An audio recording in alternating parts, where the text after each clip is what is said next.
In today's video, I'm going to teach you how to fix wireless capability is turned off and enable Wi-Fi on Windows. Let's start by understanding what this message usually means.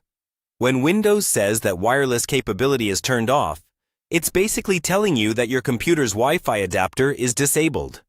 This can happen for a few reasons. A physical switch might be off, airplane mode might be enabled, or the adapter could be disabled in Windows settings. We're going to go through a reliable way to turn it back on from within Windows.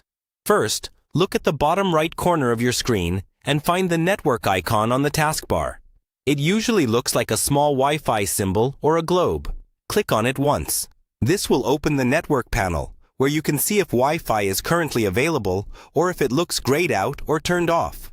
If Wi-Fi looks disabled here, we'll go a bit deeper into the settings. On your keyboard, press the Windows key and the letter R at the same time to open the Run window. In the box that appears, type ncpa.cpl and then press Enter. This opens the Network Connections window, which shows all of your network adapters.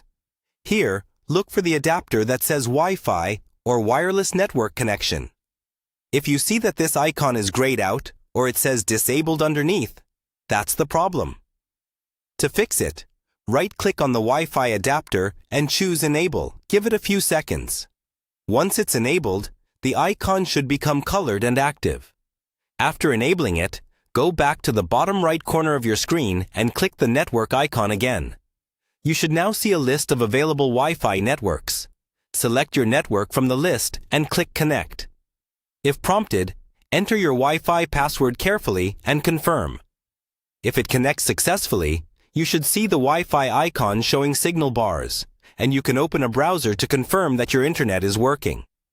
If the adapter was already enabled, but you're still seeing the error, it can sometimes help to disable and then enable it again from the same Network Connections window, or restart your computer after making these changes. That's all for this tutorial on fixing wireless capability is turned off and enabling Wi-Fi on Windows. Take your time with each step, and you should be able to get your wireless connection back up and running.